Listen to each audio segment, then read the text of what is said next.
Okay. So, hi everyone. Welcome. And I believe, Rodney, is this number 14? This is number 14. And it's an amazing time. Where is she? There she is. Okay.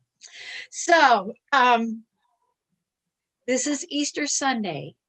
This is the day of the miracle. This is the day, as Chief Seattle said, when we learn for a fact that there is no death, just a changing of worlds. And so here we are, all of us together in this moment in time, and we have the opportunity to listen to the voice of the wind.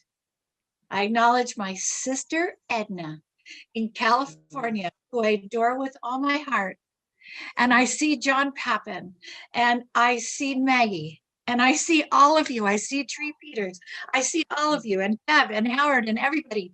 And I'm so grateful to be on this call with you all. And now, in the moment of introduction, I want you to know how grateful I am to be here with my sister, Gail. So, I'm telling her, wait till you hear what I have to say about you. So I'm going to introduce Gail to you. Gail and I have been together, I believe it's from the beginning of time. And we re-met with an opportunity to go to ceremonies up in New Mexico with our beloved elder, Leon Secretero, who I've mentioned several times on these calls, and the influence that he's had in the lives of all of us who know him. Glenn Aparicio Perry, who was one of our speakers, and Gail and Marcia and Elizabeth Babin, all of us have had the opportunity to know Leon and be influenced by him and the work that he did with the spiritual elders of Mother Earth and the Seed Institute and the different conferences and gatherings that we were able to attend with him and the things that he taught us. And one of the things that he told us was about gathering and doing the work. And he said that many times he's gone to wonderful conferences where they had great food and wonderful teachers and beautiful workshops, and you got a free bag and all these other different things. And then when it was over, it was over. And he said to us, you can't do that. You have to keep going back and going back.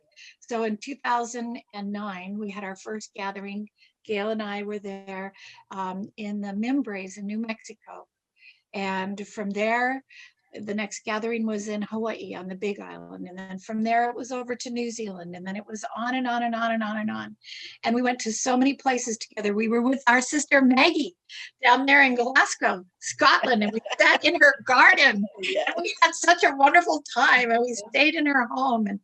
And we met Joff, and we've met everybody on these journeys that we've been on.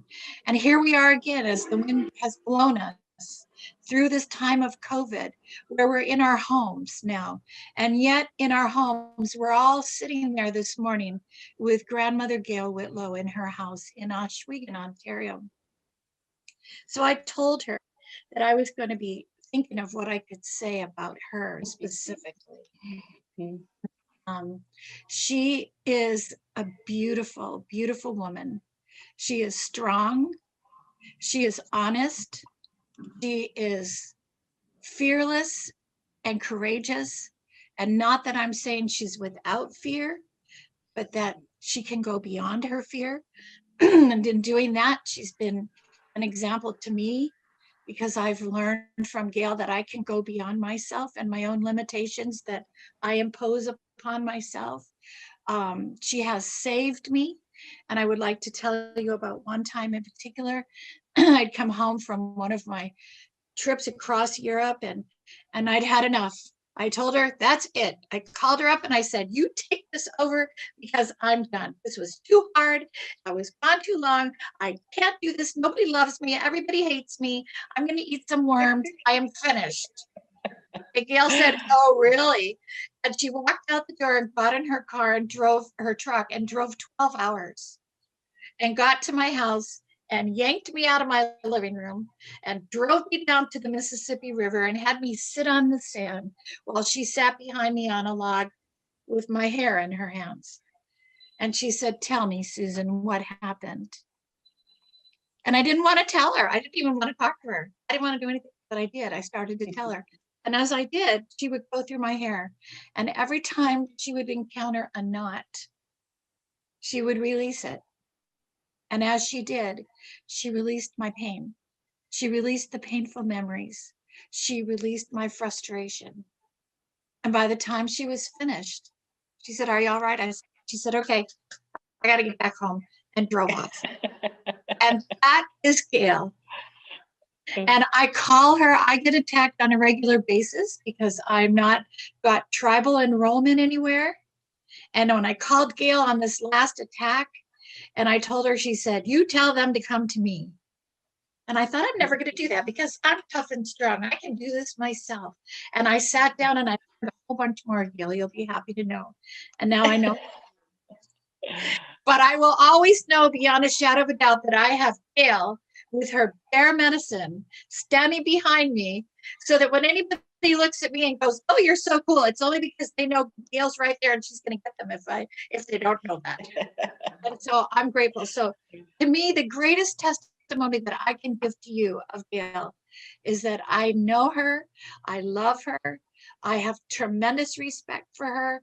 I have watched her as we've been in the same circle and then been attached, connected circles, and she has moved with grace and strength and power through all of those and changed the lives of so many people with her healing, with her medicines, with her ceremonies, and with her beautiful countenance. And with that, I now turn this talking stick to Gail, grandmother Gail with nature. Oh my gosh, who are you talking about there? I'd love to meet her. Oh my gosh, I feel like I'm a superwoman or something, or I have this suit that I can jump into anytime. And thank you, Susan. That was such beautiful, beautiful words. And yes, we have been through the gamut. And oh boy, I could spend this whole, session talking about some of our experiences, such powerful ones and such beautiful ones.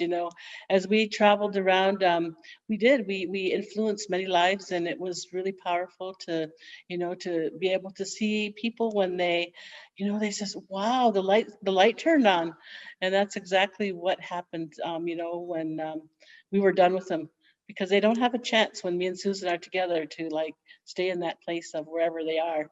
It's like, no, no, no, no. Let's get out of that space right now and let's get busy. So thank you, Susan. You know, I think of the work and how we got here and how able to be happy Easter to everyone. I hope the bunny rabbit found you and that, you be careful with those chocolates because, tomorrow will be another day and you'll be going, "Oh, I shouldn't have ate so much chocolates." But, the bunny rabbit came for a reason. And we're just glad that we have, that I've taken you from your families at this time and been able to spend some time. Now, we talk about what am I going to say today? What's the message for today? And always, I think I'm going to write this beautiful little, PowerPoint and have all of these things, and it never works because I've learned not even to think about PowerPoints anymore because they just simply don't work because I don't use them at all. And that's the gift that comes when you walk a certain way and you talk a certain way and you experience some certain things. You get past the point of having to look at notes because our life is not about notes. So I can say I am a very proud Mohawk woman from Six Nations Reserve in Ontario, Canada. So the reservation is just outside of Toronto, about an hour out of Toronto. So it's kind of like in the hub of Ontario, which is the most populated province. So our people weren't originally from here. Our territory was, well, I can't say we weren't from here. Artifacts go back 10,000 years and, there's our influences everywhere. And basically from the Atlantic Ocean to the Mississippi was our original territory. And within those, within that region, there was many nations that learned to live together. We actually learned to live together in peace and harmony after not being in peace and harmony for many years. So yeah, so I'm from the beautiful North, and I look outside today, and it's actually gorgeous out. I mean, the sun is shining. I think it's about 16 degrees today, and that's Celsius, and it's absolutely gorgeous day. So even looking outside gives you that feeling of peace and, this joy. So you can walk outside, and even if you're depressed, the sun seems to do something to you, and it just fills you with this love and this peace. So our people, the Haudenosaunee, are gifted with I would call it a path. And the path is to um, share peace and to find a way to bring peace into our world. And oh my goodness, all of these influences. Oh, hi, Mike. It can be. Yes, I'm just doing a Zoom presentation right now, but yeah, just knock on the door there. Yeah. Yeah. So, I mean, and even though it's a holiday today, um, we don't mind if people stop, and if I'm at the store, then people can certainly come and visit and be. So I have a healing center, and the name of the store is Ancestral Voices Healing Center. So I guess that's a good place to begin. It all started when I realized that our communities were in, like, deep sorrow. I mean, we know that. I'm not going to go back and revamp all of the trauma of the colonization process, because this colonization process has affected every nation, every nation. I remember being in beautiful Scotland with Maggie and all of the others, and Scotland brought me to my knees, brought me to tears so many times. There was something about the land, it was like, wow, I'm why, what are these emotions for? Like, I don't have these emotions anywhere else. But I also have Celtic roots. My my great grandfather came from Ireland, and so that area there was brought to life when I was there with my emotions, and it was such a beautiful country. And in all of the places we went to visit the 5,000-year-old yew tree, where many people have walked before us, kings and queens, and they said we're following their footsteps. And we had amazing experiences, down by the waters and everywhere. And so, and colonization has affected all of our brothers and sisters everywhere. And I remember, the people expressing the sadness that they feel, and you could just feel, because something is missing. I mean, the land was colonized.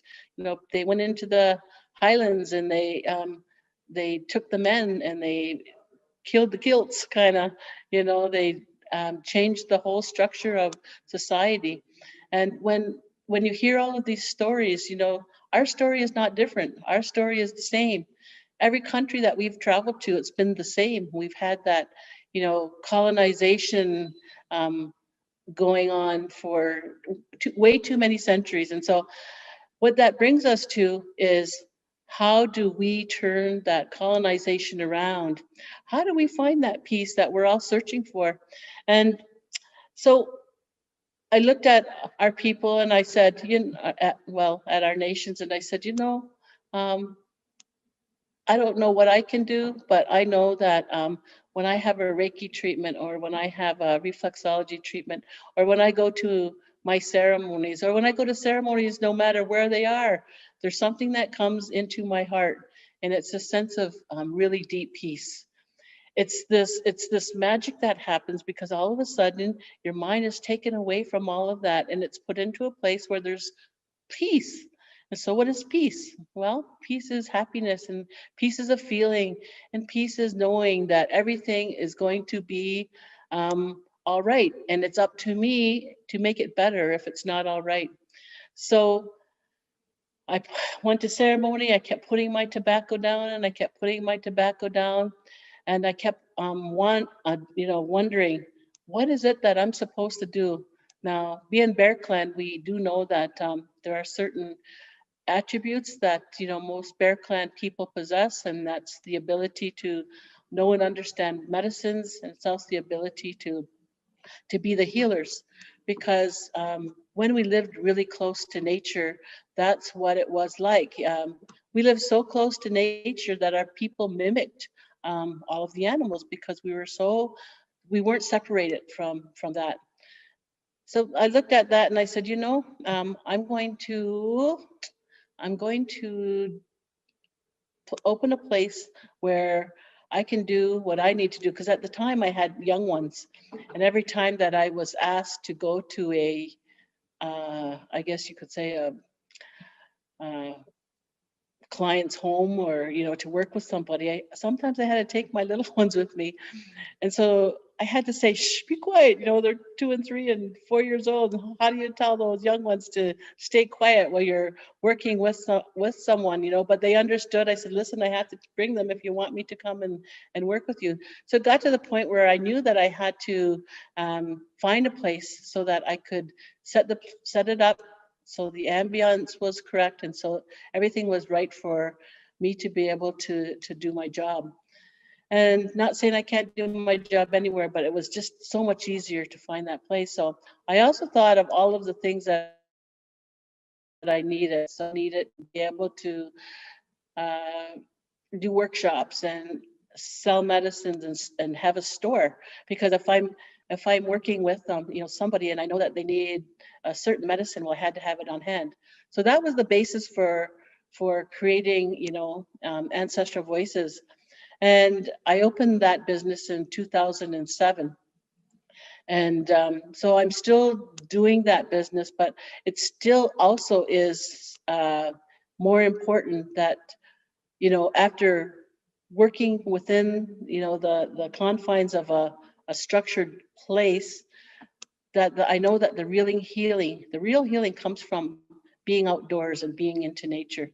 So that was my original conception. That was the original conception of my business plan. But, I had to take this detour into having this center. And so it was the most beautiful thing ever. It was like, at first it was difficult, I have to say, there was lots of struggles there. First of all, my kids were ridiculed. They heard that I was a witch. Their friends would say, your mother's a witch, things. And because my one daughter said to me, Mom, I don't want to do what you do. And I said, well, that's fine. There's a lot of things in the world you can do. You don't have to do what I do. But it was because of what the others were saying to her that she didn't want to follow my footsteps. But now she's right beside me, and she's probably smarter than I am in a lot of things, and so my children are all involved, and my grandchildren, if we get a big order in, well, they're helping to package and different things. And so it's really interesting to see how this has come around, and it's creating a new society. When I started doing this business, there was like nobody that did it. There was like, the first thing I learned was Reiki, and I remember how it made me feel. It made me feel like really calm. In the first treatment or so, it was like, oh, this is really nice. I feel, nice and calm. Then it started. After I had, 2 or 3 of these, things started to happen. She was working on me, and I could feel something move within my body. It was kind of like, like little things tweaked, and I'm going, who's working on me? And I remember the one time I was not feeling well at all, and I shouldn't have really had the treatment, but I really needed it too. And so she started working on my head, and all of a sudden it was like I was in heaven. It was like part of me was able to peek through into that to that space of no space, and I could see these holy beings. And and after that it was like there's something really powerful in this. And so, you know, I started with that, then I started reflexology, and I started to like use all of these things and heal myself. We all have the misconception sometimes that we can't heal others until we're healed, but it's actually the opposite. Healing others heals ourselves. So the more that we get into that mode of giving and receiving, then what happens to us is our um, our our energy lifts. We find a greater place within our lives, and we're doing that giving and sharing, giving and sharing. And so we're actually um, rising above our pain and allowing, you know, the ancestors to work through us. Speaking of those ancestors, yes, those ancestors. You know, I've been doing this work for like many years now. And every time we go to a different country, we made sure that we, you know, did what we did to honor the ancestors. You know, we made sure that we're going into your country. We made sure that we followed, you know, whatever procedure. We always said, we're not here to we're not here to teach you our ways.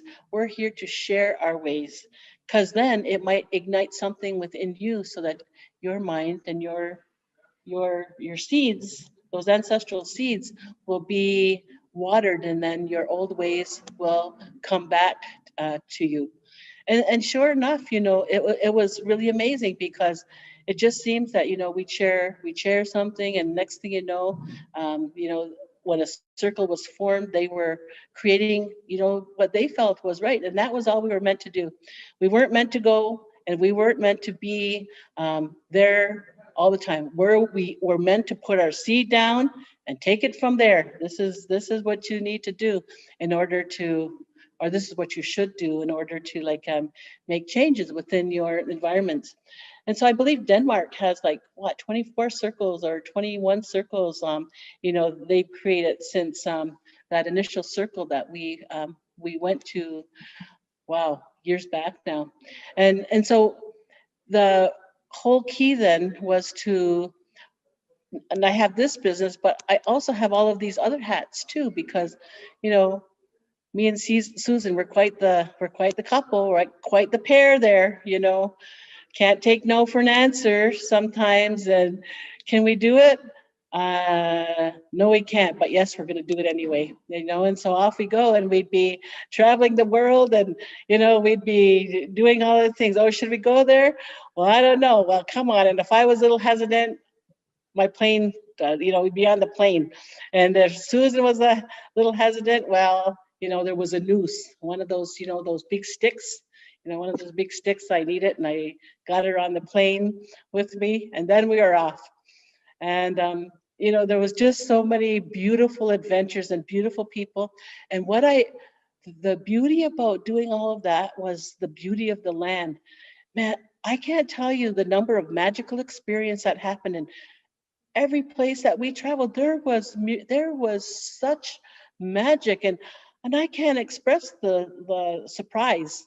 You know, I certainly can't express the surprise. You know, there was just things at every corner that I go, how did this happen? You know, this is like a miracle. Like, who would believe that, you know, we're going through this? And you know, so our hearts brought back that love, and you know, we were sharing love, and our hearts were bringing back that love.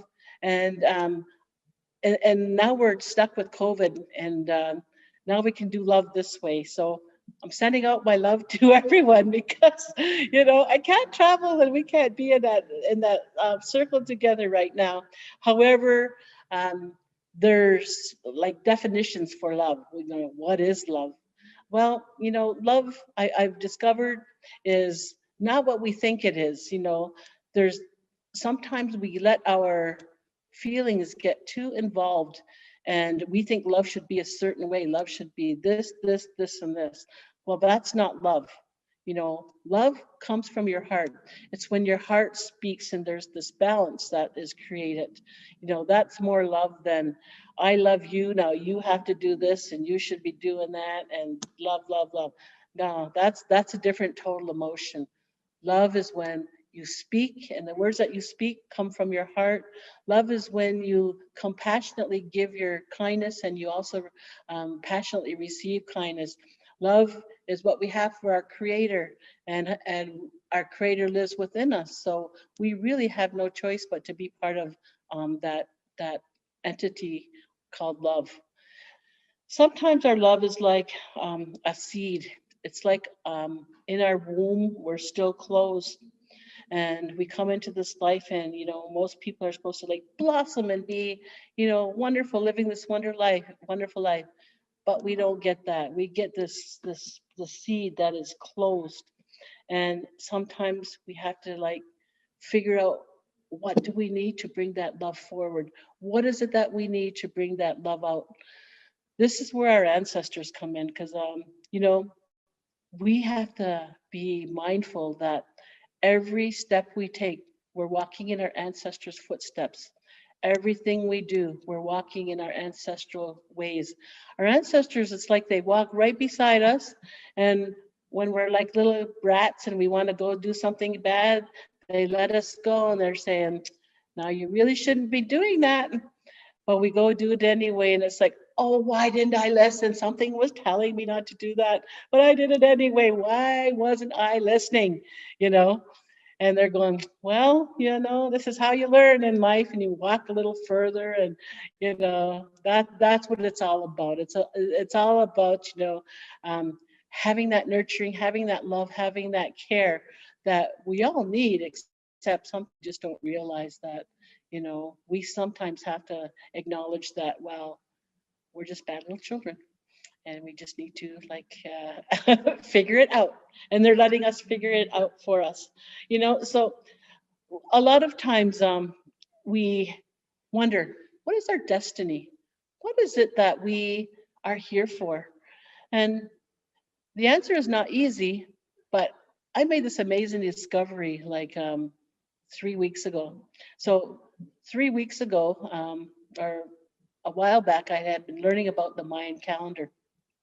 My cousin Marsha, who made a presentation, a while back, she has been living, breathing, and learning to understand the calendar. So I've been lucky that I have a lot of insights into what it is, and then Tata Eric started teaching about the. I swear I had this off. I swear I had that off. And he'd been teaching about the Mayan calendar for years and years, and but he started teaching this course on the day lords and the vibrational energy. So my vibration or my day lord is Ajmak, and my vibration is 3. And believe it or not, this year 3 Ajmak is on Halloween, October 31st. That's my Mayan calendar birthday. And I'm going, how the heck? How the heck did that happen? Wow, that's going to be a real special day. My Mayan calendar birthday is on Halloween. How many get to experience their birthday on Halloween?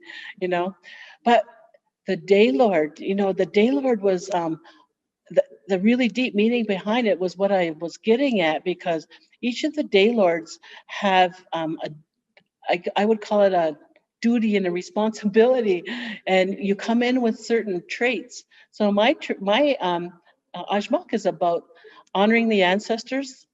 It's about preparing for the generations coming, like the 7 generations. And I'm just looking at all of the attributes to Ajmak and realize that that's what I've been doing all of this time. And I'm going, oh, wow.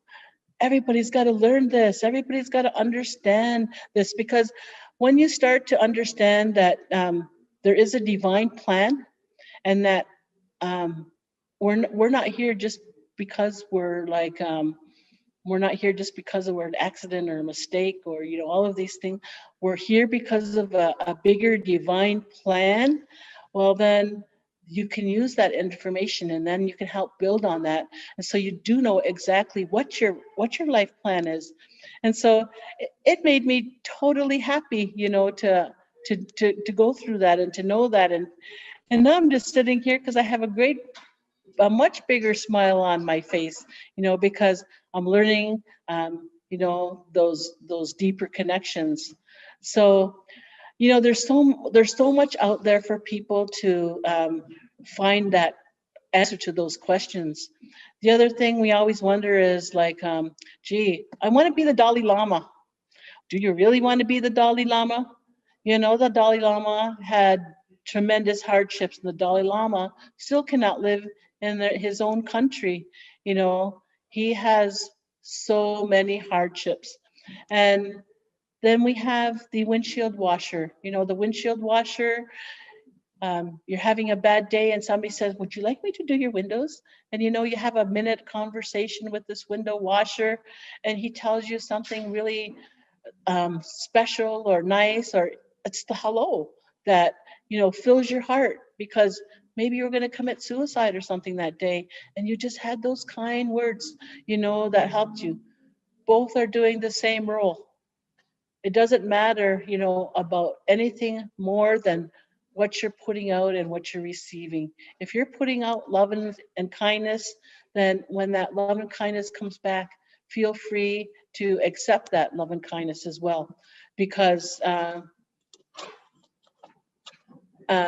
because when we're exposed to love and kindness, things will get better and we can overcome all obstacles.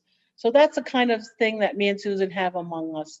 We have love and kindness. I respect her, she respects me, and it's that love and kindness that has made us form into these inseparable sisters. Sometimes we have a little bit of a disagreement, and I'll say, now Susan, and I'll put her on the right track, or she'll put me on the right track.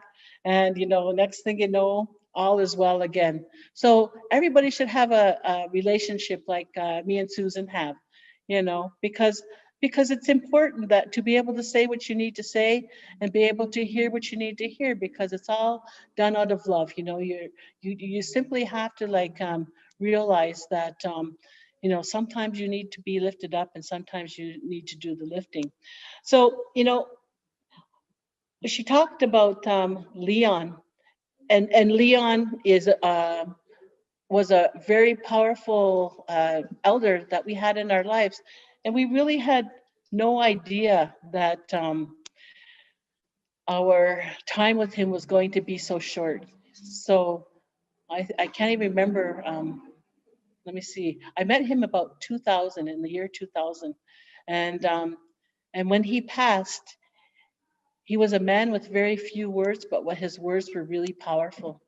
And when me and Susan had to figure out, we were driving from her home to New Mexico, or driving back from there after his funeral, and we were saying, wow, how are we going to fulfill what it is that we're supposed to do? Because he told us that we had to keep going.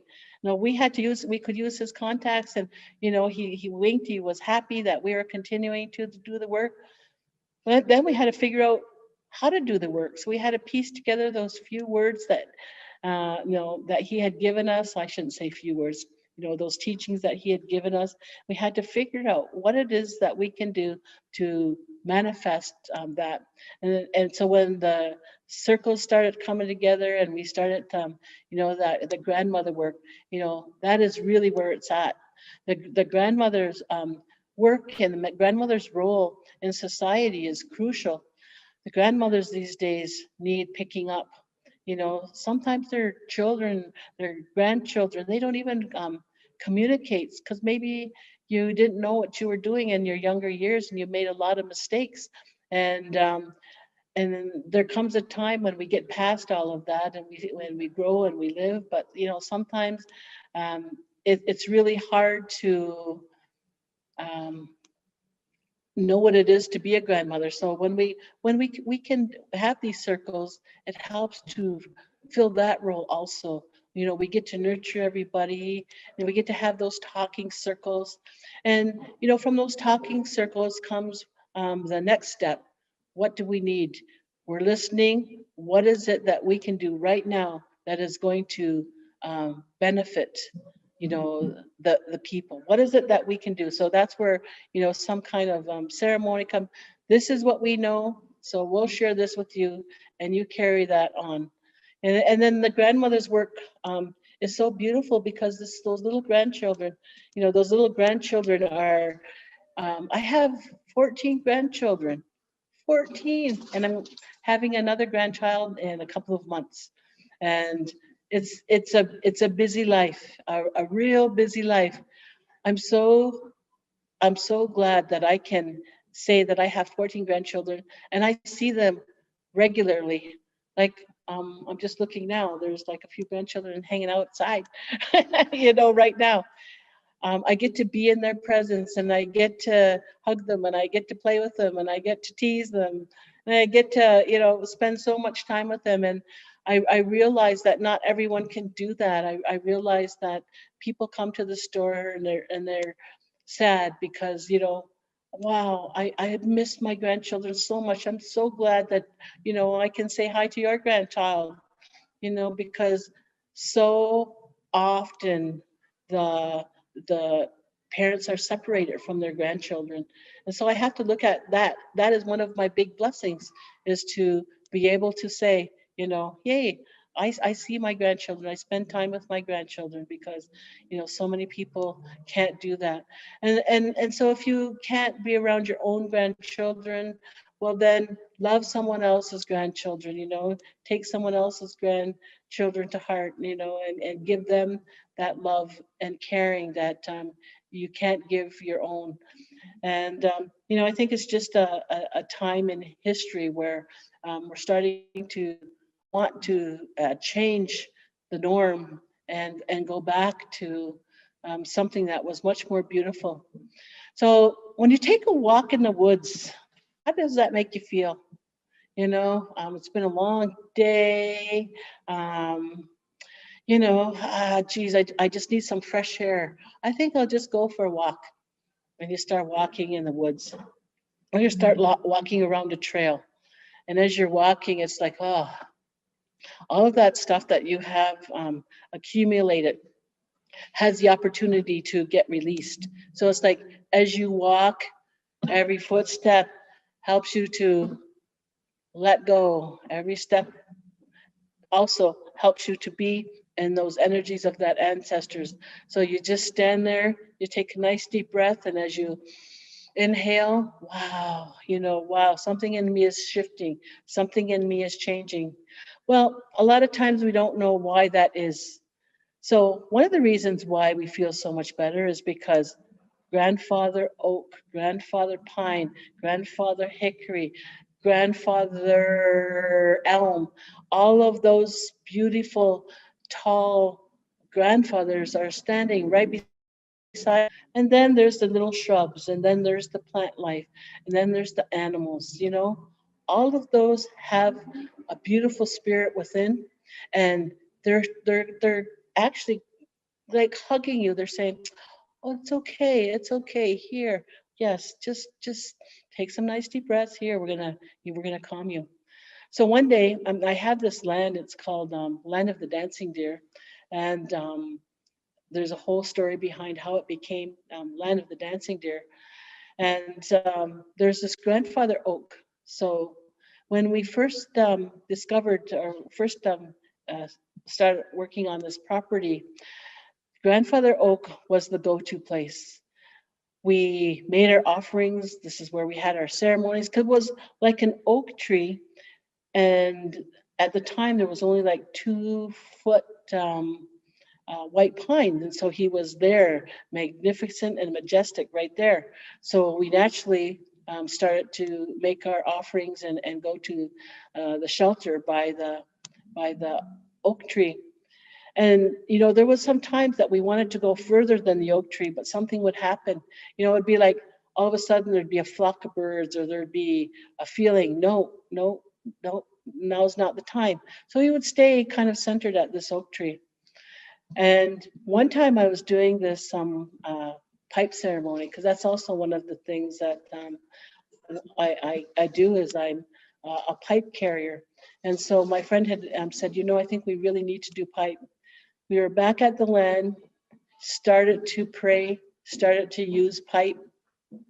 And as I was praying, and I can't even remember what I was praying for, all of a sudden, this majestic oak tree turned into a being. This being was dressed like a sumo wrestler in red. So he had this red, like karate suit on, a red headband, black hair, and he said, "What is it you seek?" And I'm going,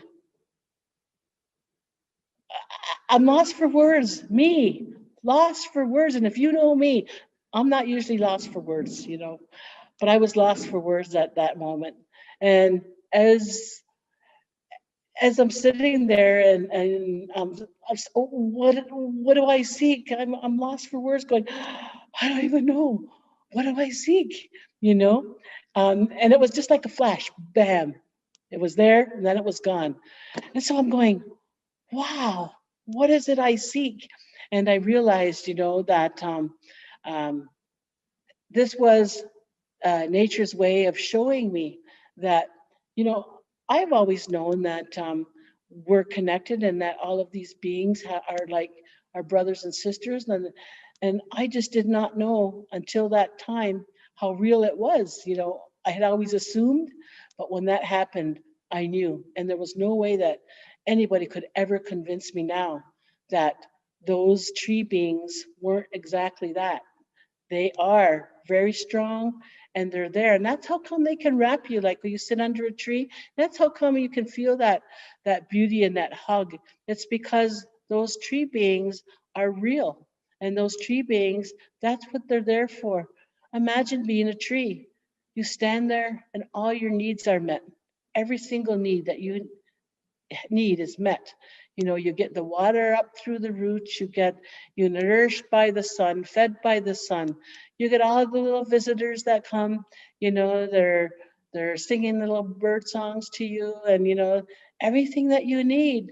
And then you have a time when you're vibrant, then you have a time when it's time to rest. And you're vibrant and it's time to rest. And it's the same with the plant world. One day I was walking down a little trail because I was going to do a medicine walk for this group. They would get out of their canoes and they would come up and they'd do a teaching. And so as I was walking down this trail, there was a family of beautiful plants, and they were kind of like over the trail. And it seemed like they were just like saying, hey, hey, hey, and I stopped. And so I went and I put my little finger on one of the leaves and I was just like saying, I hear you, I see you. And it was like they were like young children. They were so full of life and, they had this really beautiful energy and they were just like talking and talking and talking. All the children there, they were all happy, to see me. And I took that to heart and I just says, wow, how many people ever have these experiences? How many people know that that's a family of beautiful beings that are sitting right there and they're brightening up your day? And so after that, I went and it must have did something to my talk. It had no choice but to inspire my words because that was such a powerful experience, such a powerful thing to know. So we have everything that we need for our complete healing in nature. Everything we need is there. We simply have to know it. That's all. We simply have to know that we can go out, we can sit under that tree and we can receive that hug. We simply know that we can talk to those plants. Right now, we're in a very special time. This is a really good time for me to be doing to my talk because for us, it's the time to bless our seeds. We do this every year through our longhouses. We've finished the closing of the trees. There's an opening of the tree ceremony that's done when maple syrup is ready. So there's a closing of the tree when the sap stops. And now we're into the blessing of the seeds, because now we're starting to think about our gardens and planting. And so there are seed songs that are sung for these seeds. And so for us, we do all of these seeds all through the year. And so we have what we call a cycle of ceremonies.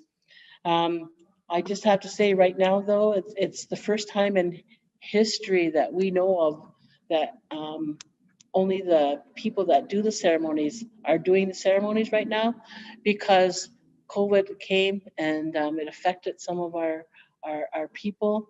And, and so we had to be respectful of all and just have certain people that are there to do those ceremonies. And this has never happened in all of the times that we have, that I can remember, or anyone can remember. So, but the ceremonies are still continuing. So once we sing for the seeds, then there's a seed exchange, and then there's the planting.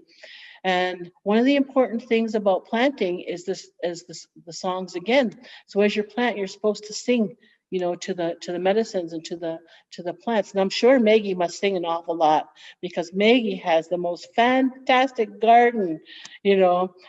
It's just beautiful, and there's a lot of love put into that garden there, and you can just see it, because I'm sure she's singing like crazy, to her garden, like all the time. And so that energy has to happen in order for you to create. So it's like cooking. How many of us, we cook our own food, we're la la la la la, we're singing, and somebody says, "Oh my gosh, I've never tasted anything so good. Oh, can I have that recipe?" Well, sure, you can have the recipe, but it's that love that's going into that cooking that's making that food taste so good. So these are things that we just have to, make ourselves aware of. We have everything that we need on our healing journey. We can sit in meditation. We can and as we do our breathing, we're connecting. The messages come through, they come through into our intuition, into our space, and we can either pay attention or not, but the messages are still coming. So I remember it was, oh, let me share this with you, because it was the most um, wonderful experience. So I don't know how many of you know about the ayahuasca medicine, but ayahuasca medicine is a medicine that you have to be called in order to do it. Right, Susan? And sometimes you may fight a little bit, but that medicine calls you. And so I knew that I was going to Hawaii. We were going there because we were having the very important grandmother's gathering there. And so the ayahuasca, it said, you have never done this before, but this is going to be valuable for you. So I spent the night doing the medicine, and the next morning I drove home and I got packed and I went and I started on my way to Hawaii. Well, we're about, I don't know, 3 hours out of Hawaii or something. And, I'm sitting here, and my sister Corinne is sitting right beside me. And I'm just, sitting, and I look outside my window. I had the window seat, and I couldn't believe my eyes. I'm looking out my window and I'm going, what I was seeing was a community in the clouds. In this community, people were going to the post office, people were talking to one another. The odd time people would look over at me and they'd wave, and I'm going, and I'm just like, I'm just like fascinated, and I'm going, this can't be happening. Corinne, look. She goes, oh, yeah, that's nice. Nobody saw what I saw that day. There's nobody that saw what I saw. I watched this for, a good while. And I was just so intrigued, because I was in this community of cloud ancestors.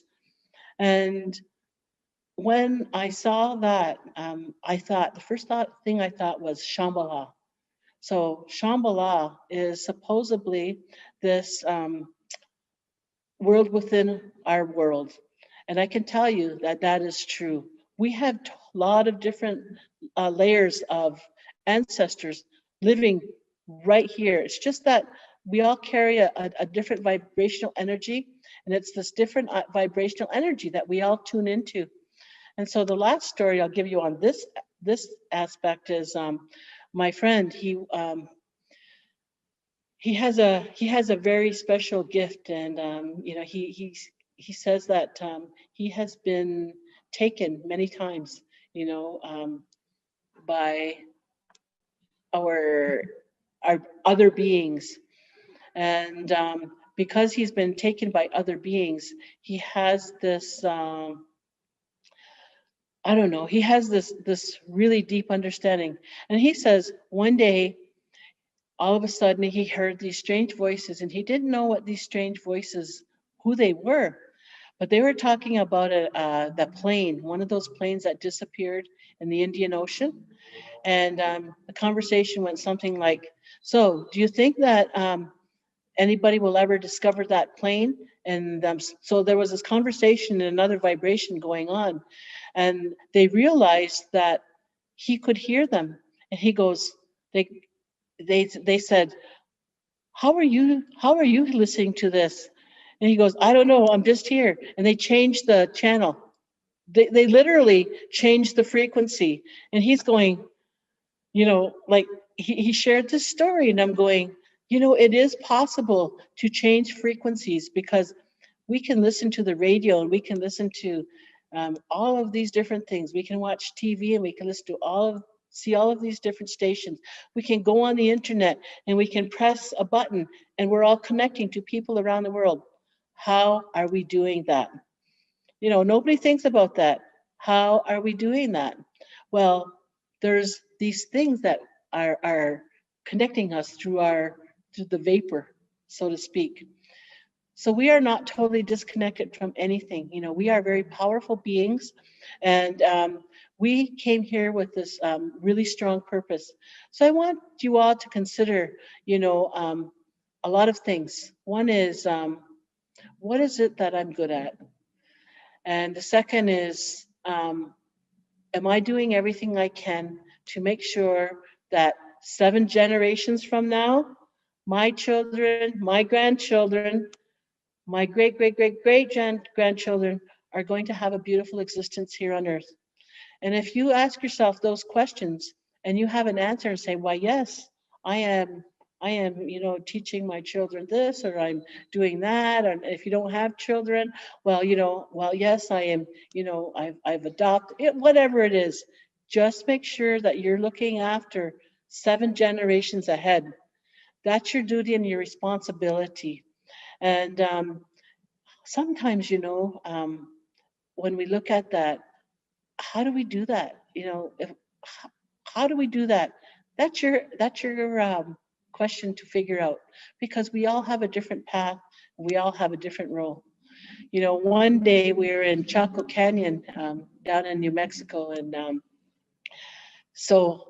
the medicine man, he was drumming, and we went to this special place. The special place is the only place in Chaco Canyon that you can go through. Well, maybe not the only place, but it was a place that you could go through, and you could go through a portal. So here we are, we're there, and so we get to spend this few minutes there, and I put my head to that beautiful mesa, that beautiful rock, and all of a sudden I'm taken in. Bam! I'm taken in, and I see this tablet, and the first thing that came to my mind was the story about Moses, and the tablet, and I'm thinking, what does this tablet say? Why am I seeing this tablet?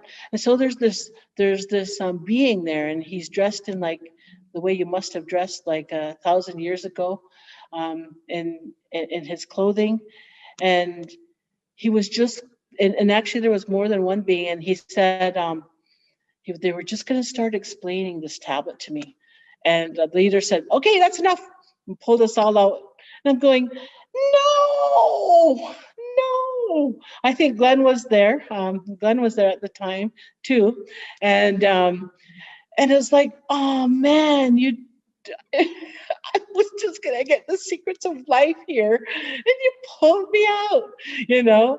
And so, I talked to the medicine man afterwards, and he said, well, I can tell you, he said, we all have our path, we all have our journey, and that's part of your journey. So it's up to you to figure that out. And I'm going, oh, up to me to figure it out. How come I always hear that? How come no elders can sit down and tell me exactly what I got to do? How come I always have to figure it out on my own, you know? So I had to go into that and I had to figure it out. I had to figure out what it meant for me. And, so we all have that experience. We all have those experiences where we have to figure it out for ourselves. And why? Because we can. Why? Because we have this massive knowledge stored within our DNA through our ancestral life. I can't remember what I did one day ago, let alone what I did 50 years ago, no matter what. And so our lives continue that way. Like all of our past lives have a connection to us, but I can't remember what I did 1,000 years ago or 2,000 years ago, So some things come in and some things go, but they still have this ancestral connection to us that we really have to sit down and be. So we just have to sit and we be. I can give you so many stories about things, and so I see that my time is getting short. However, I'll share one more really important story, okay? So my friend was diagnosed with brain cancer, and he knew that he only had, short time. And he asked me, I really need to do ayahuasca, he said. Can you make this happen?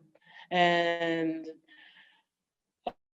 I said, well, yes, I can. So we had the first ceremony, and I knew that it wasn't enough for him because some things they said he needs 3 ceremonies. So when I told that to the leader of the man conducting the ceremony, he says, I can't be here for all 3. So here's enough for 2 more ceremonies. What? Here, you do the next 2 ceremonies. So we did the next 2 ceremonies for him. And we knew that we needed to get him to purge. So he couldn't do it on the first, no matter how hard he tried. But that first time, what I could see when I closed my eyes was I could see his grandmother. And his grandmother was she was nervous and she was walking back and forth. And she looks like she had so much on her mind, What she had was the burden of so much on her shoulders. So my friend was taking on all of this burden.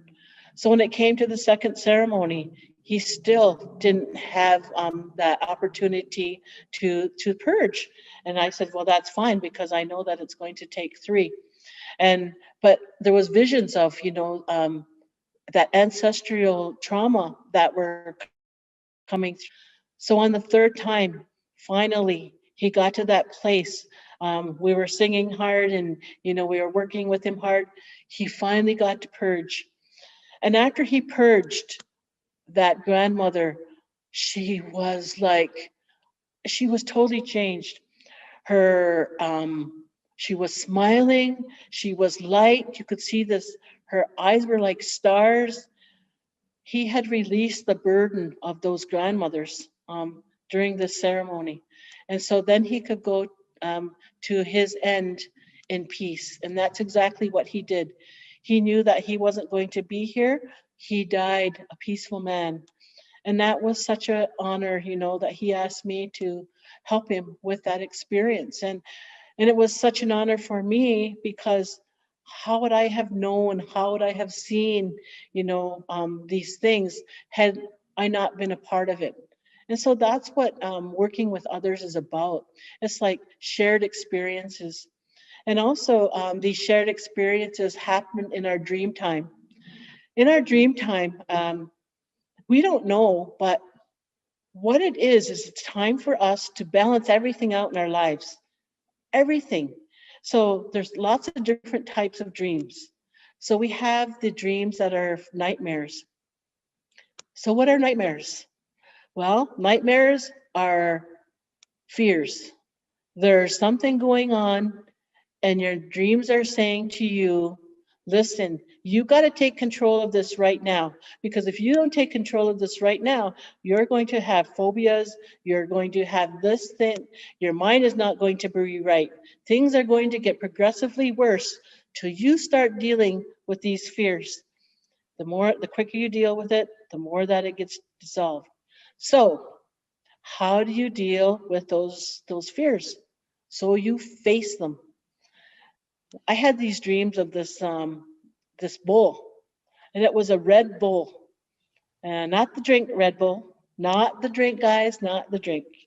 It was this red, fierce bull, and he'd be attacking me. He'd be looking for me. He'd see me, and he'd come and ram wherever I was. And he was always trying to find me, and somehow I managed to to get away. But that bull, he was attacking me, and I was going, "Why are you attacking me?" And so the dream kept coming, like a dream kept coming. A few times I'm going, what do I need to face? Like, why is this dream attacking to me? Because it was like a turning into a nightmare sometimes. So one day, that bull was in my dream. I jumped on that back of that bull, and we rode off into the sunset. And that's all I can remember. I hopped on the back of that bull. We rode off into the sunset. I never had that bull dream attacking me again. So I had to analyze that. What did that mean for myself? What was that bull representing? You know, so in your dreams, these are all about you. Your dreams are all about you. You have dreams where you can solve your world problems. You know, it's kind of like you go into that space and and it's like I have this. I've got to figure it out. I need the solution. I need this problem solved. I need to solve it. I need to solve it. And so your mind goes, you need to solve it. Okay, well, let me help. So in your dreams, you're going through all of these scenarios, um, and you're putting together this plan. It's like, oh yes, it can be this. I've got it. And you wake up and you solve your problem. And a lot of the my mouth is getting dry. A lot of those and guys who have made these great big discoveries, that's how they've got made those discoveries. They've problem solved, and they says, what's that famous saying? Something I've got it. Anyways, anyways, it's all about being able to solve your problems. So another type of beautiful dream that we all have is the story dream. The story dream, it's beautiful. What does it mean? What is this? A story dream? It's like you're in this space.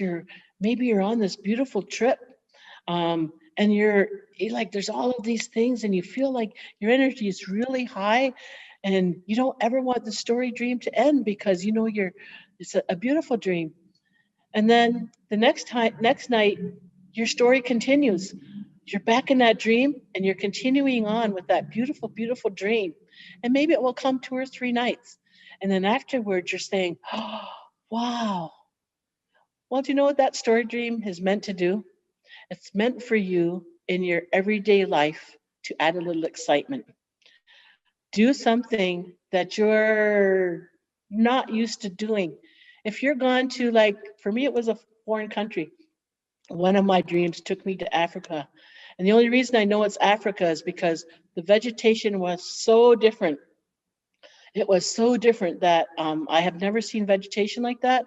And when I was in my dream, I says, where am I? And I got the message, it was Africa. And I haven't been there yet, but I know that one day I'm going to go to Africa. And so, but what that dream did was it made me think, gee, maybe I need to go to Africa because there's something there. This dream is leading me. It's kind of like calling me to go. So one day, and I'm going to go. And actually, sooner than I think. Yes, The yes. borders open, those borders, they got to open, they got to open. So what that meant for me was, okay, it's a sense of excitement. It's a sense of exhilaration that you get in this dream. And so you carry that on. Instead of ignoring that dream, I'm acting on that dream because I know that I'm going to go there. I know it. I've had a lot of other things that have also pointed me to that dream. But the beauty of it is it's a story, and you're writing the story. Your own memory, your own experiences are writing that story. So you want to know what the final outcome is. So you're going to plan that final outcome, and then the story will be complete. So I mean, the other thing about dreams is they're able to take out things that you no longer need. So how do they do that? Say you have a disturbing dream and there's been these circumstances that have happened in your life. Who's all had that happen before? I have to say me, you know. I think I have to say there's nobody here that has not had disturbing things happen in their lifetime. We don't know how to take that trauma out of those things. So this is a thing that we can do, okay? So what you do is first you ask the question, do I need to let this go? Because if it's doing me some good, then I don't. But chances are it's just needing to go and you just haven't found the right way. So when you get the answer, yes, it is something you need to let go. So what you do is, this is what I do. So you imagine that you're laying maybe on Mother Earth, or you're laying, and all of a sudden you imagine that the sun is so powerful and so warm that it is actually burning all of those things out of your system. So your body's laying there, and this grandfather sun is cleaning you right out. All of those memories, all of those things that you have stored that you don't need anymore are being taken care of. So that's a beautiful thing, all of a sudden, wow, I'm getting the cleaning. Mother Earth is protecting me. Grandfather Sun is there, there's a connection between Father Sky, Grandfather Sun, Mother Earth, Grandma Moon. There's this beautiful family connection that's going on, and they're saying, let me shake this out for you, okay? Since you aren't able to do it, we're just going to shake and we're going to clean up all of this. And as soon as you're done that, you go, wow, I feel lighter. I feel, I feel special. I feel something's going on here, you know, and the trauma isn't there anymore. You have your own mind, your own situation has managed to take that trauma out of your life. We don't need to spend millions of dollars on psychiatrists and psychologists, a lot of times. We can do it ourselves. And so we are very powerful. We are so powerful that we can talk to each other like this on the screen. We can communicate with each other. We can talk to each other. So now that I, see faces, we can connect. And in our dream time, we can connect. And in our worldview, we can start to create a better world for ourselves. A lot of times during my sessions, the thing that happens most is most people don't understand that all healing requires is a change of perception. It's looking at things in a different way. Once I saw me hiking through the canyons in Arizona with rose-colored glasses on, and I said, rose-colored glasses, I certainly know what that means. But what does it mean about how I'm feeling about something? So I had to look at everything I was going through, and certainly was a lot of trauma there. What am I not seeing right? What do I need to look at in a different perspective? And so, that's what we all have to do. We have to take those things that we get in our dreams And we had to say, and that's not a clear sign. Rose-colored glasses, Gail. Come on, you can't deny rose-colored glasses. Come on, look different, look deeper, change your perception. I was getting hollered at and I was getting scolded, but it was a beautiful place to be doing it. So, that was okay. So when I took those rose-colored glasses experience and I figured out what it was like, boy, I never thought of that. So this is one. This isn't a vision, but this is something that happened to me that changed my life, and it helped me to understand perception. So I was, the mother of 5, like I said, struggling. Partner was not even, don't even talk about that. But I was struggling. And I went to see this medicine man. And this medicine man looks at me and he goes, hmm. Looks at me again. He gets out his drum. He gets out his drum. He looks at me again. He starts to play. He starts to sing. Gail is not used to crying in front of other people. At least at that time, she wasn't. And the tears just started flowing. The tears were just flowing and flowing and flowing. And he said, "You needed that." And I went, "Hey, I'll feel better. And so he gave me a piece of bear root. So bear root, it's called osha root, and it grows like 8,000 feet up in the mountains. Very, very powerful medicine. And he said, "Now I need you to go sit by a tree, by the water, put your tobacco down, and chew on this root." So I'm looking at my schedule and going to school, working, kids, and all of the things that they were doing. There was no time for Gail to do this. I was going, oh my gosh, when am I going to be able to find the time? And one day I was at my mom's, and so right down there, not too far from there, there's this tree that we know by the river. And so it was fall time, and I said, oh, gee, I've got 10 minutes. I've got 10 minutes, so I'm going to give it a whirl.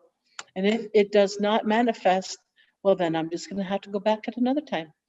So I go down, I sit by the tree, and put my tobacco down, and I'm chewing on this bear root, and I'm looking around, and yeah, there's the water.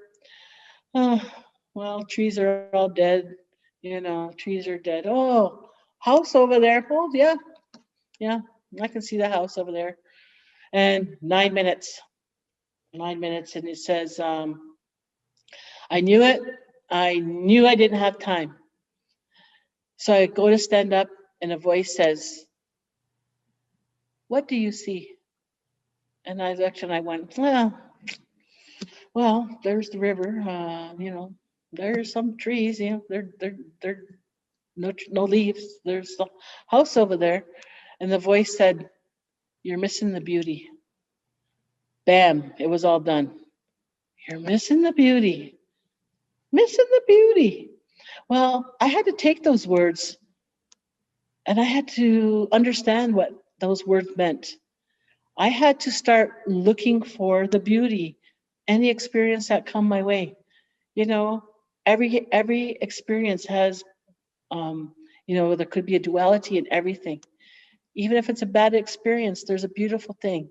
So I had to go into the space of creating beauty because I wasn't seeing it. My head was down a lot of the times, depressed, all of these things, wasn't looking up, wasn't seeing the beauty. So I had to learn to create it, and I had to change my perception many times to do it. So when I looked at any situation, I had to look at how I was looking at it. Usually it wasn't in a positive way, because I was too sad or too hurt or too whatever. And so once I started to change the story and I started to say, oh, I never thought of that. Look at that river. What it has. Look at that shimmering water. Look at the way the sun's hitting that river. Wow. I had to look at the sky and I had to see the clouds. And I had to say, wow, look at the story the clouds are telling. Because You watch those stories, you see everything in the story, in the clouds. You know, you look at that nighttime sky with all of those beautiful, beautiful stars. And those stars are not just stars sitting in there. You watch that nighttime sky and you see a whole nother world, a beautiful world, you know, a whole nother experience. You start looking for beauty in everything you do, and that changes your whole life. And so one day I realized I was happy, and I don't even know when it happened. I have no idea. All I can tell you is this woman's happy now. And it's not because I didn't work at it, it was because I had to learn to evolve. I had to take advantage of all of the different things that come my way that were coming because they were being put there so that I could evolve. And we all have that. No matter where you are, no matter how young, no matter how old you are, we all have this beautiful ability to evolve into who it is we need to be. And if we're not happy, well, then that's our fault because we have every right and we have everything at our fingertips to change that. So if you're not happy, make yourself happy. Do something you've never done before. Um, Take a walk in the woods, go paddling on the river, go visit a friend, but do something so different that you know you're just not used to it. For those of you who are afraid to do zip lining, go do it. You have orders, direct orders. Go zip lining. You know, face your fear. Jump out of that plane if you can. Some of us are past the time and we're supposed to be able to jump out of that plane, you know.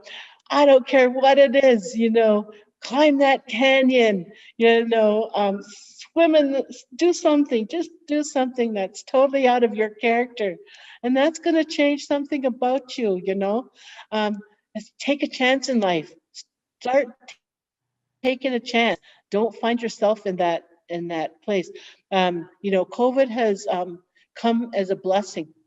And what I mean by that is, if you look at what happens with COVID, is everyone's had to stay indoors. You've had to get your know your family again. We are so used to sending your kids to school. You know, so you're gone all day. Who knows what happened to your kids all day? You know, who knows what's really going on in that schoolroom? Um, then you come home and you're tired and you have to make supper. Then it's time to put the kids to bed. How much quality time have you spent with your family and your children? You know, COVID has changed that. You know, COVID says, here, they're your gift. Now, you make the best choices for your children.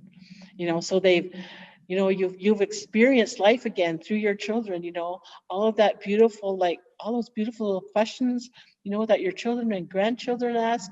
Wow, it's like amazing. And all of the humor that they put into their questions.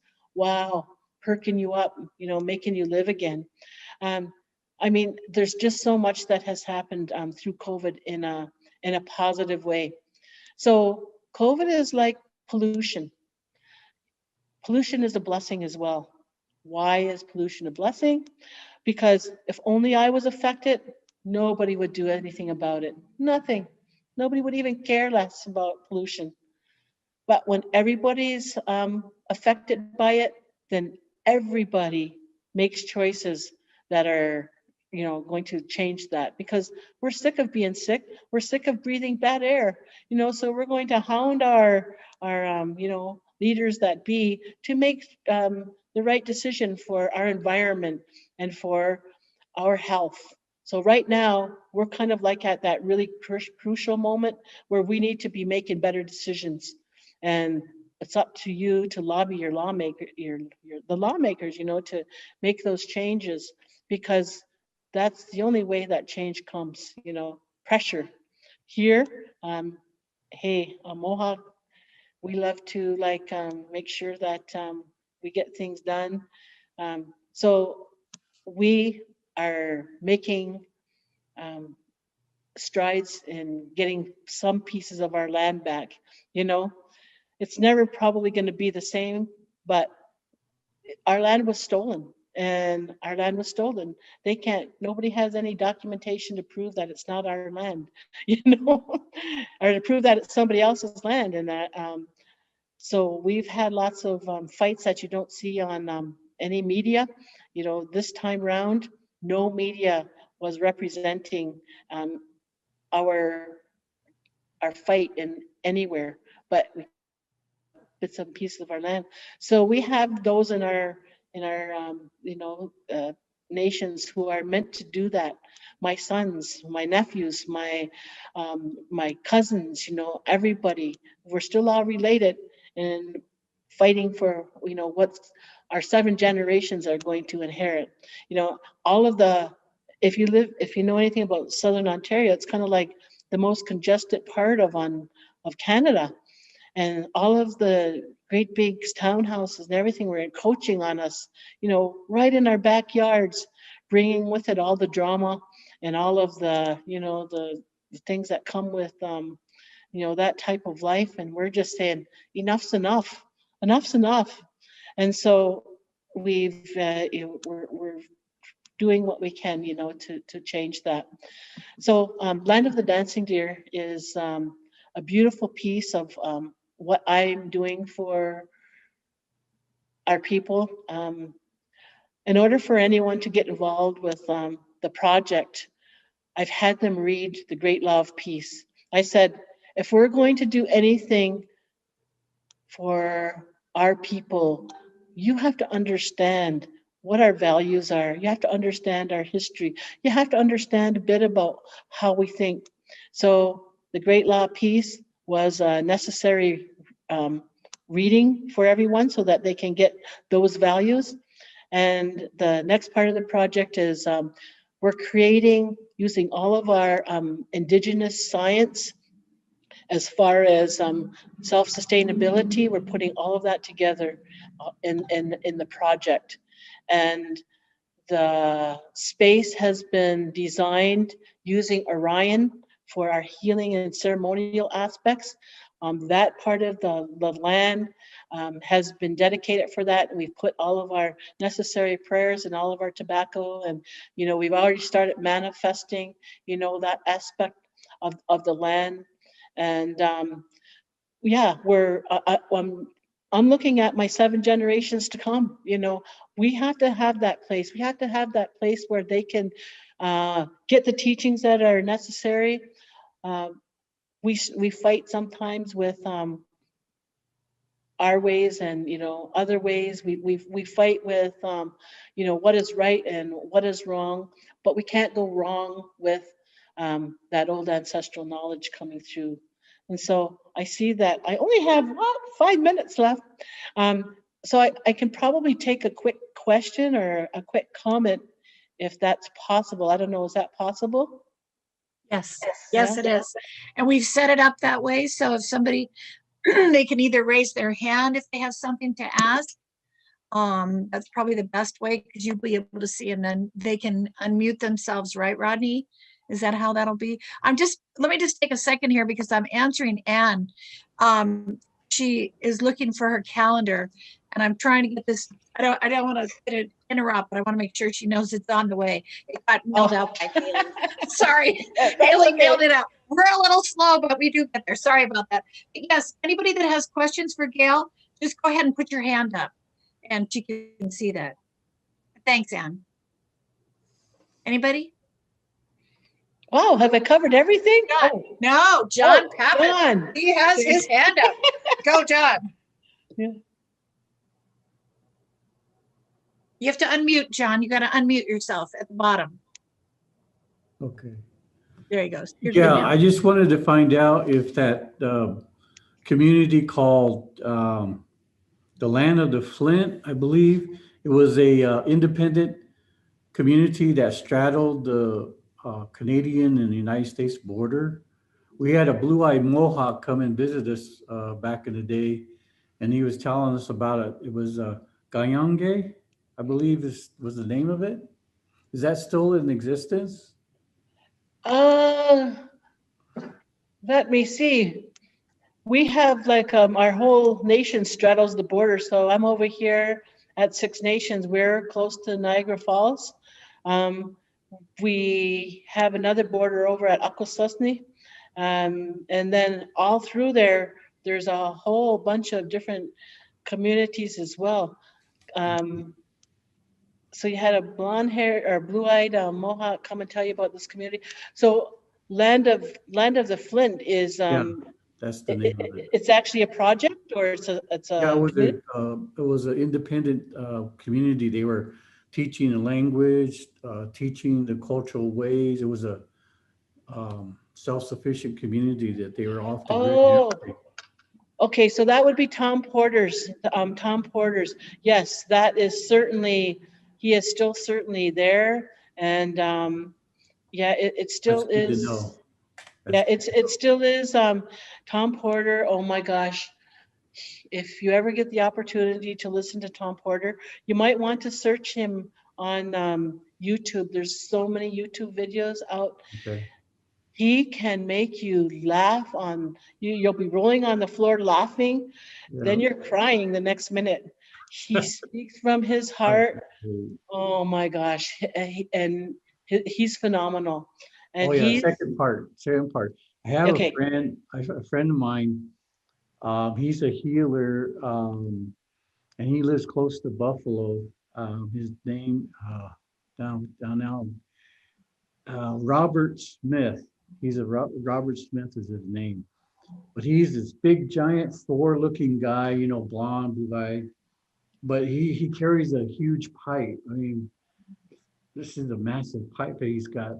But apparently, he knows some of the Iroquois elders. I'm not sure which ones. I mean, I did get a chance to meet Oren Lyons. That was such an honor. The climate march in New York City, that was so powerful. He was so down to earth. I really liked that. You know, but that's all I had though. So Thank Yeah, you. yeah. Yeah, okay, yeah. There's just so many beautiful people that we have within our nations, and you know, I think that I came into this life as a Haudenosaunee woman in a very proud way, and it took me, I guess, going like a lot of other, like learning a lot of other ways also that to make me so proud of who I am, you know. Um, because when I was younger, I didn't grow up. I grew up kind of like in the culture, but my not totally immersed in Longhouse, and I had to take on that when I got older, you know, and I had to go back and I had to learn because I knew I was missing this really important connection to who I was, and so you know that's when life started to change for me. You know, all of those elders, oh, such knowledge, such wisdom, and they share the beauty of our people, you know. And so that's kind of what I like to do too, is to share some of those beautiful teachings because, wow, if people really knew the beauty of our culture, the world would be a beautiful place because the way it used to be explained was, well, this is what I know. And then, like one of our chiefs, Jake Thomas, you know, we'd invite some people over to his home, and he'd start and he'd share. Oh my gosh, I was feeling so good because of the beautiful words, and it made you feel really connected to who you were. And it was like, why can't the world hear this? And then people would be condemning him because he started to not the world, but our people would start condemning him because um, he started to tape and he started to save these things, and now everybody's wishing he had done more. You know, so it was kind of like you know, something that happened after he passed. Like he kind of passed in a sad way a bit because you know he was getting you know, so much chaos for starting to share, but he opened it up for everyone else, you know. And so I take that on as well because I think we're a beautiful people. All of us are such beautiful people everywhere from Denmark to Colombia to Ecuador to Poland to, you know, Hawaii. Every single place on this earth has that beautiful culture, you know, that is still present somewhere. And, you know, bringing back, like even in Germany, you know, those original Germans, they still have a very strong culture that's similar to our culture too. The Ireland, the Irish, they have those Celtic ways so similar to our teachings. Like everywhere you go, and the good thing about it is everywhere you travel, a little bit of the history is the same, a little bit of history, you know. So I see that I'm over time, but I just want to thank, you know, everyone for taking the time, and I hope I've, you know, inspired you in a little way, a little bit of a way to like change your thought process a little bit. Nobody needs to be happy anymore. Find your happiness, make your happiness, change whatever's going on in your life if you're not there. And if you need help, reach out a little bit, and, you know, just kind of like, just know that, you know, it's Grandmother Circle the Earth. You can go to that page and you can put your comments in there if you need guidance, if you need, you know, any kind of like feedback. You know, there's so many ways that we can do that these days, especially with media now. We're lucky. We're lucky. You know, we have all of this media happening for us. So with that, my friend Susan, thank you for slipping me in, especially April, powerful time. Yeah. Thank you, Gail.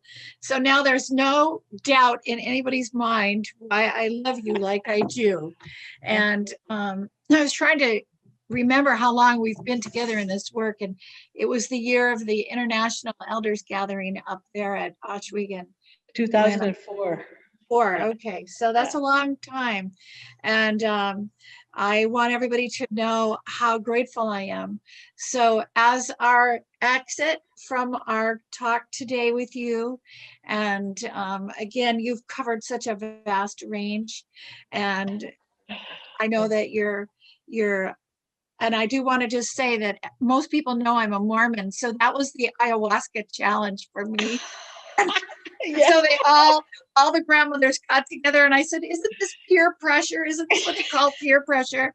But it was a beautiful experience, and it was a ceremonial experience, and it changed my life. And as Gail says, you know, when we do journey medicine, there is a real purpose for that, because we begin to understand the value of our own journey first, and then we move outward into the world. And so without Gail, I would have given up, I think, many times, but it was her strength that saw me through when my own began to falter. So I want to give you the song, Gail, just as we close. This will be the closing prayer today. We always exit with a prayer, but this song was from my very first humblecha that I did way back in the day. And I went by myself. I was put out by a grandmother up in the Mogollon of Arizona. And I went up for 4 days, and I had come up from the bottom of at the Gila River Reservation where I lived with my husband, Tony, where it was one temperature up to about 7,000 feet, where it was a totally different temperature. And there was snow, there was hail, there was all kinds of crazy things going on. And I toughed it out. I made it for 4 days, even though there were a few times there where I thought I was going to die. But while I was there, a song was gifted to me. And now I have never given this. I want to gift it over to you. Oh my God, Susan. And I have my little rattle. I've always tried to find, the drum was too loud. The other things have been too soft. I'm hoping this is just right, because this is the one that Grandmother Renee, remember, she told us. Oh. Little rattle.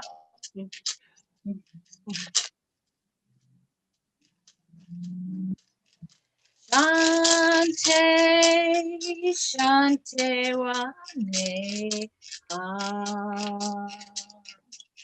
Shante, Shante Wane, Shante Wane, Shante Wane, Shante Wane, Ai, Ka-iu-lani.